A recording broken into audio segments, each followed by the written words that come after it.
we are the librarians from Millbrook. My name is Kristin Perkins. I use she, her pronouns, and I am the adult programs coordinator at the library.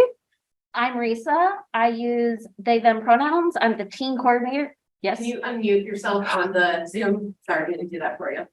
No, that's great. I thought I had, and I. Oh, wait, no, you are. Oh, okay. Sorry. Okay. Carry on. Great. Yeah. So I'm the teen programmer at Millbrook Library.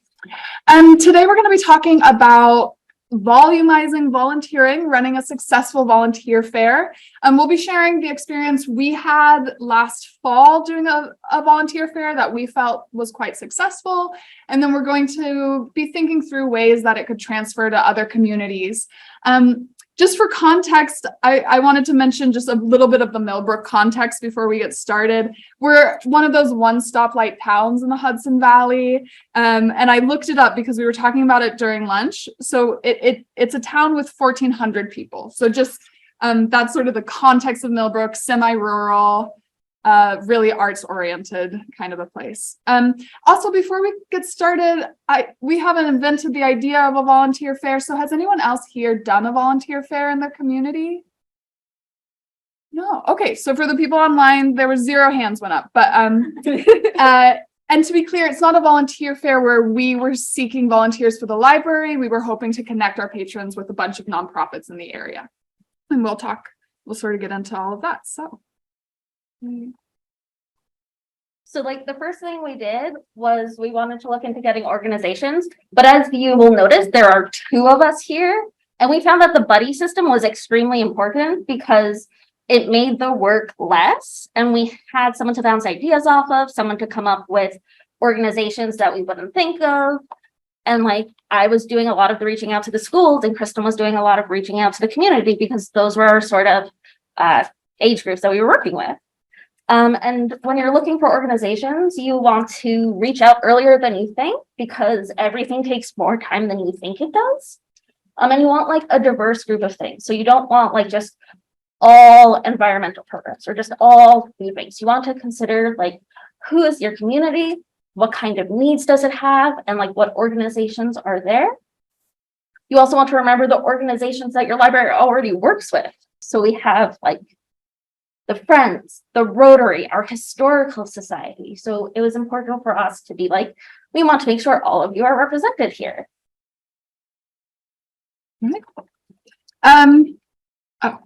Whoops. So yeah, you just want to keep in mind, like, who are you trying to attract and what are they interested in? So it's really about knowing your community and just knowing that maybe your community is really interested in animal shelters and like helping out animals. So it's like you can also tailor it to your community. So obviously key to pulling off a successful big event is the publicity. There's that joke that some of you have probably heard before that half of publicity works, half of it doesn't, but you'll never actually know which half.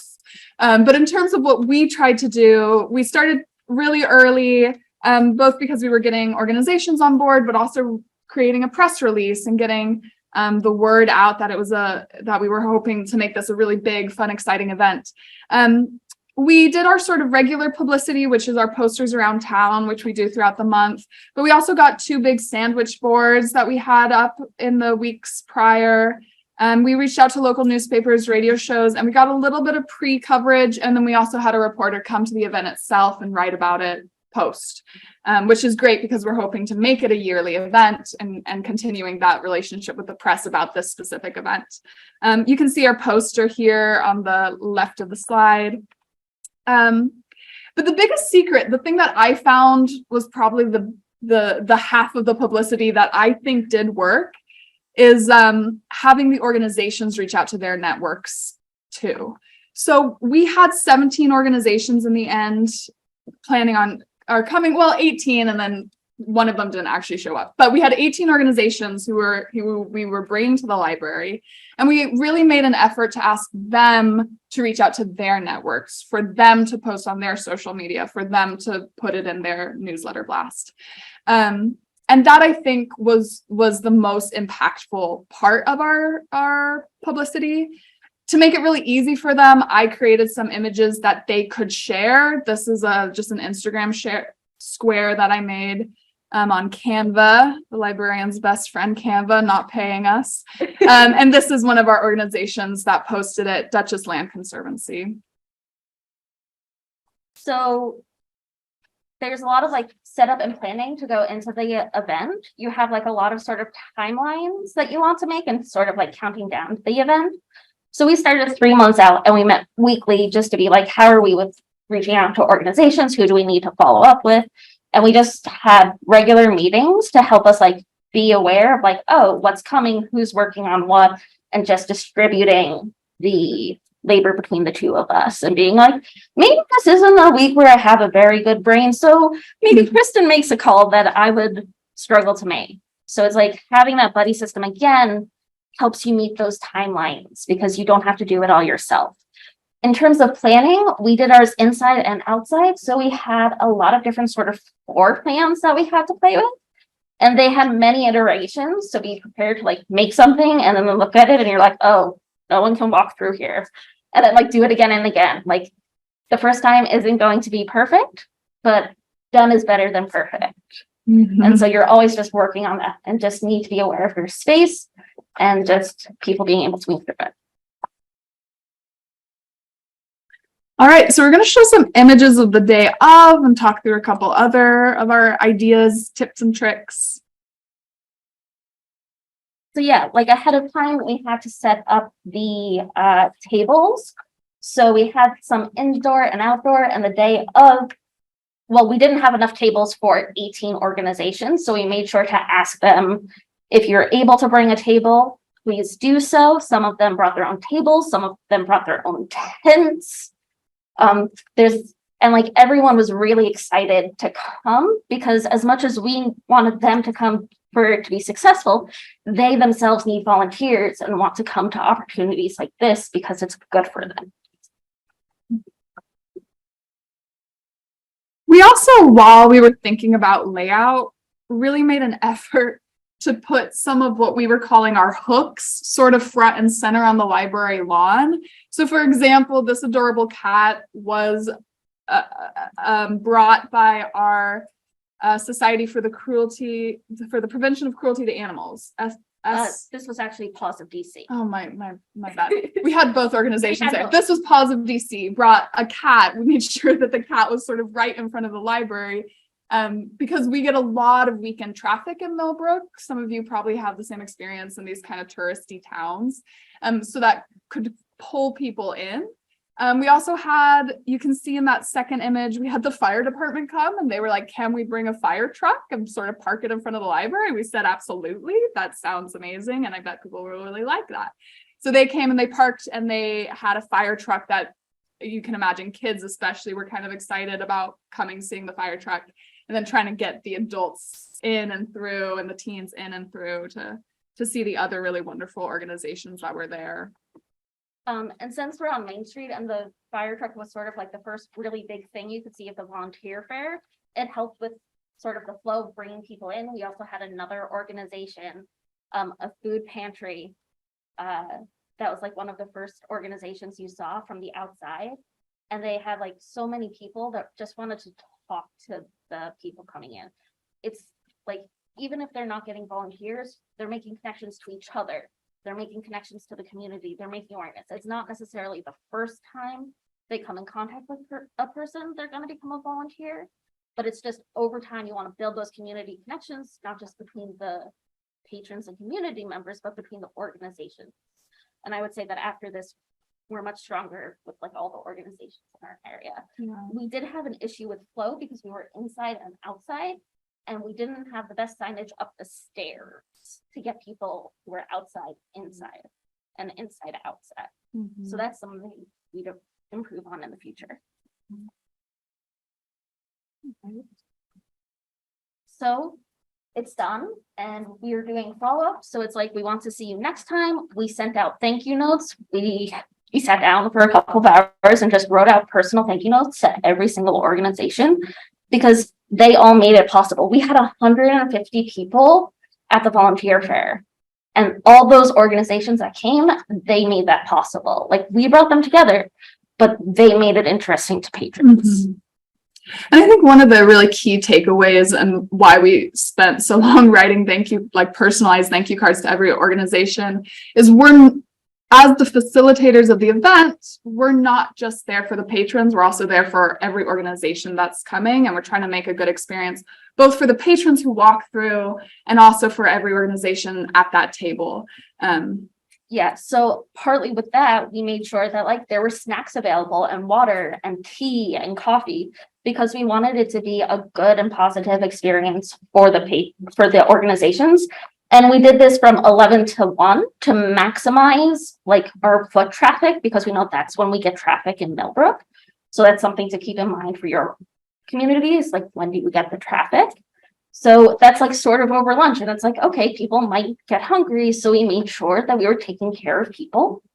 You do also want to make sure you take pictures. Oh yeah. Yeah, I forgot to take any pictures, so any picture you see is Risa's doing. Okay, with apologies for people who get really into like statistical accuracy, we sent out a follow-up survey and we got 8 responses, which is not statistically significant probably, but was really helpful in getting feedback from the organizations. So as you can see, all 8 people that chose to respond said they would love to participate next year. And one thing we were really curious about is trying to figure out how many people they were able to reach. And the responses we got to that varied widely. And we sort of knew it might, so we didn't ask them to input a digit. We said, just tell us how many people you managed to reach. So you can see there, one person said they signed up 1 solid volunteer, but they considered that successful. One person said 50 plus, it was amazing, probably counting every sort of interaction they had just talking to someone. 1 new member, 5 new MailChimp interests, 15, 16. And then we also wanted that qualitative data. So some of the positive feedback we got was that it was a wonderful diversified representation of organizations in Millbrook, which is something we were really aiming for. Someone else said the weather, we did it in October. We just happened to have like the perfect day. We got really lucky. But the setup, the positive attitudes of hosts and participants, the type of participants, the preparedness of hosts, timing of the event, and library staff went out of their way every step of the way to be helpful, which included, running around and getting tape and a bowl at the beginning and all of that. Yeah. Some of the suggestions we got that might be applicable to you if you are hoping to do a volunteer fair. The outdoor organizations said that they wanted to recruit during the spring. So, we live in an area with a lot of the nonprofits are outdoor organizations, as I think is true with a lot of other libraries in the area. And their main volunteer focus needs to be summer and spring, because that's when they actually need people and they kind of shut down during the winter. So we did it in October, and that wasn't the best for them, because then they have to hold on to this volunteer list for months and months before reaching out to those people and seeing if they are still interested in coming and volunteering for that organization. But the reason we did it in October is because that's when teens get inducted into the National Honor Society. So that means there's a higher interest in teens doing community service. And so that's where we were really trying to get the teen interest in of hey, you're doing this thing for whatever you need community service for. It's the beginning of the year. There's a lot of energy towards that. And we were really trying to get the teens to be you need community service. Take your pick of all these organizations and find something that interests you. So you're not just volunteering for something you've done all your life. Right. And we also did it as part of our sort of slate of activities for the Great Give Back, which, if those are 3 words that mean something to you, you'll know what they do mean. And if they don't, that's fine too. But other suggestions we got is maybe do speakers with music, a microphone for organizations to introduce themselves, and maybe do an hour longer. Again, we did it for 2 hours. Because we didn't want to make a huge ask, but some people thought 3 would be good. All right, so we have some questions to ask yourself. If you want to run a volunteer fair. And we did print them out because it's a lot of text. I'm going to scroll to the text. So if you're online and I'm looking at you, feel free to like screenshot this image right now. And if you're in person, we're just going to hand out this text to you. Because we do think running volunteer fairs is a really great way that a library can bridge connections between patrons and really wonderful nonprofits in your area. It's a great way to make the nonprofits talk to each other, which we found was amazingly valuable. And it's a really great way to forge the connections that we have continued to work with. So for example, the Alzheimer's Association came, but they're also doing workshops at the library. And really having that connection. Okay, so less than 5 minutes? Yeah. Great. Questions for us or ideas for how to integrate this into your community? We're happy with both. There's our emails as well. Yeah, Yes. please. So did you have it's raining plan? Yes, we did. The question is, did we have an it's raining plan? We did. There were 2 floor plans. There was the inside outside one that we used, but we also were like, we can't count on the weather. We don't control that. So we did have a floor plan for it's too cold, it's raining. Like we did make sure that all of our organizations could fit in the space. Yeah. So rather than having a rain date, we just had a floor plan where we could bring them all inside, which we're lucky enough we had the space that we could do that with 17 organizations. But if you're in a smaller library, a rain date might be better. Thank you for that question, though. Great. Yeah. Have any of the organizations that you brought together reached out to do other events or programming with you?